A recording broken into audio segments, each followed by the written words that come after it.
Hey, welcome back to the show. Dr. David Klein of the Stages of Life Institute, right there in Longwood. Just a really nice drive, super places, lunch, dinner, shopping. It's all right there, right around the corner from the Stages of Life. Today, we're going to talk about something very important, so listen.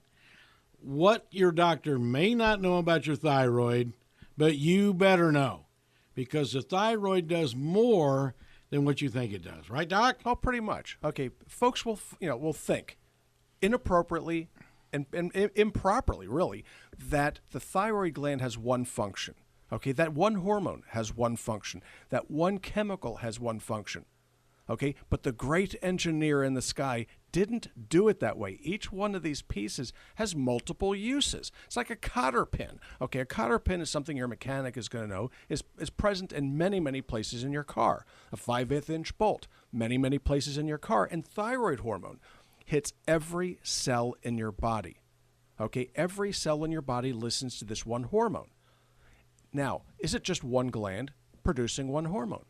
If you ask your doc, they're going to go, well, yeah, kind of, sort of. It secretes T4 and a little bit of T3, and that's all I really need to know. But the fact of the matter is that T4, which is what most people look at when they do these assays, thyroid stimulating hormone, TSH, the other thing they look at when they try to evaluate thyroid disease are probably the two least important of all the indices with regards to evaluating thyroid function. Mm-hmm. Now, for many years, I was taught that a TSH over 7.5 or 8 was really clinically significant and you need to treat it. Right. That dropped from 7.5 to 6, and it dropped from 6 to 5.5 and 5, then 4.5 and 4. And it sounds like a Dutch auction, and now it's in the low 3s. Pretty soon it'll be 2.5. The fact of the matter is that the doctors who are supposed to know what's going on with thyroid disease may not be so knowledgeable. Thyroid stimulating hormone is not one hormone. It's a family of hormones. Some of them are stimulatory, some of them are very stimulatory of the thyroid, and some are actually inhibitory, but it's all one happy assay. All it really tells you is what the pituitary is thinking, but we all know the pituitary is never, never wrong. So why are you feeling sick? So you think you're hypothyroid because you have all the symptoms that are listed on the internet, for hypothyroidism, yet your lab studies don't show anything. So what you need to know is this, is that T4 is a pro-hormone. It's actually inhibitory. If you have somebody that has thyroid storm, which means they have hyperactive thyroid, you can actually shut it down by giving them more T4. Little known fact, those of you that have seen thyroid storm, I've seen it twice, know how this works. You give them Synthroid and their thyroid shuts down. It's a marvelous thing to do, unless you already have hypothyroidism. What else do you need to know? T3 is the active hormone, but much of it gets converted into something called reverse T3, which is also a pro-hormone, an inhibitor. Oh, great. Okay, now that's freshman, physiology. Here comes the fun part. The stuff that your doc may or may not know and probably does not. And that's that T3 converts to T2. And T2 may actually be the hormone that's of the greatest importance. Where does this occur? This occurs either inside the cell or inside the cell mitochondrion. And this is one of the many reasons why people with thyroid disease feel run down, because they're not converting T4 to T3 in adequate amounts. Very few doctors actually know what to do with the T3 level once they have it. But T2 is not even something that you can assay at this point. But the conversion of T3 to T2 may actually be the missing link. Now, what are the sorts of things that can influence this? And this is where it gets to be fun. There's a mutual protein that seems to be involved called AMPK. AMPK, adenosine monophosphate kinase, is also important with regards to metabolic syndrome or insulin resistance. So individuals that have gained weight that think they're hypothyroid may actually have the same metabolic injury, the same protein malfunction as you do with hypothyroidism. The two tend to go hand in hand. It's rare, actually, that you have to treat just thyroid and not metabolic syndrome. AMPK may be that link. There's another one called sirtuin. And it's a protein, and the one that's of greatest interest is SIRT1. There are medications that you can use to reduce cholesterol, which, by the way, is also a symptom of hypothyroidism, correct thyroid symptoms and metabolic syndrome simultaneously, and it's called inositol. it modulates that SIRT1 protein. So the fact is that there are many, many reasons to be checking just a little bit more than your TSH and T4 and telling you that you're fine. Autoimmune disease would be another. TPA and ATG are rarely tested by the family docs, at least not right now. Hopefully that'll change. I've been screaming on top of the mountain trying to teach this because it's very, very necessary, and you should never see any thyroid peroxidase antibody or antithyroglobulin in the blood at all. It's so prevalent right now that high levels are considered normal. Now, that should make you sick. If you weren't already sick, that should make you feel sick.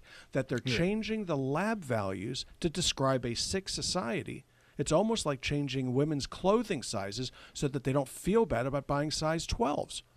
Okay? Well, gee, the size 12 used to be, a size 24. Okay? But they changed them downside so that people would buy the clothes rather than feeling bad about it.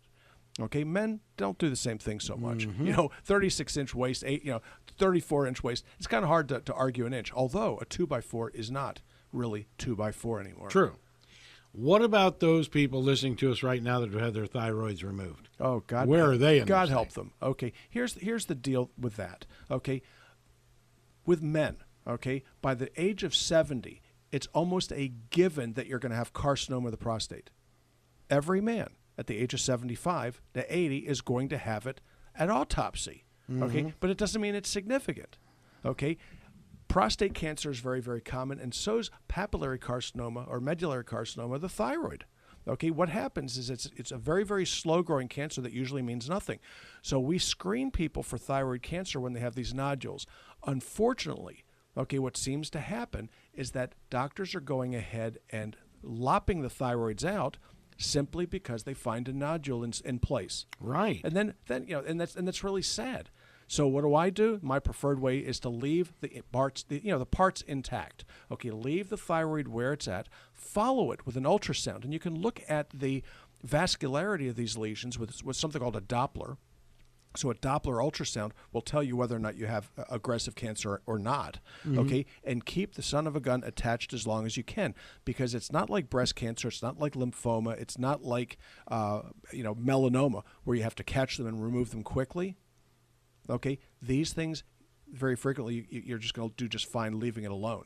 So, so the story there is that if you've had it removed, God help you. What about radioactive iodine? And the answer is the same thing. If you have thyroiditis, what do? You shut the inflammation down. There are ways to do it as absolutely simple as high-dose vitamin D3. How do you like that? So D3 shuts down the immune system as it pertains to autoimmune functions like thyroiditis, N-acetylcysteine, and topical anti-inflammatories. The thyroiditis can be settled down in a week. You don't need to burn the sucker out. Wow. And so why not go the easy route first? You can always come back and take the parts out, but you can't put them back. And that's a big problem. Once you've removed it, it hurts. Now, there are minor issues like the recurrent laryngeal nerve. Maybe you get hoarse afterwards. Who really cares? Okay, maybe you won't be able to protect your your upper respiratory tract because you have a paralyzed vocal cord. Who really cares? What about those nasty little parathyroid glands? So there are lots of ways that you can damage yourself by inadvertently ripping out or unskillfully removing a thyroid gland.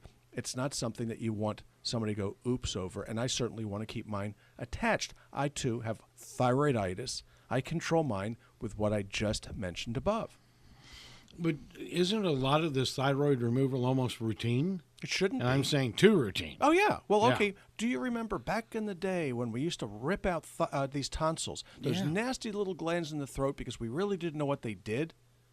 They don't do it so much anymore. You know why? Because we got smarter.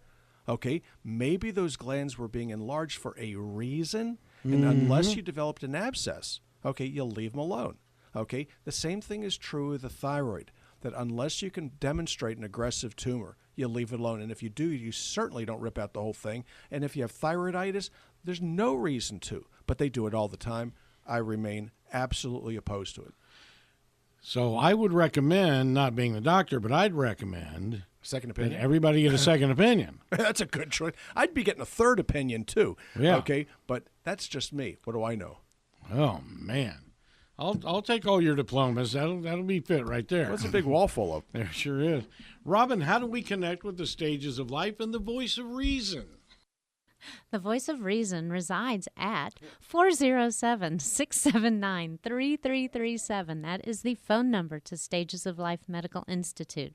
We are located in Longwood at 1917 Booth Circle. That's right off of I-4 and 434. Our office hours are Monday through Thursday, 8 to 5, and the health store is open during office hours.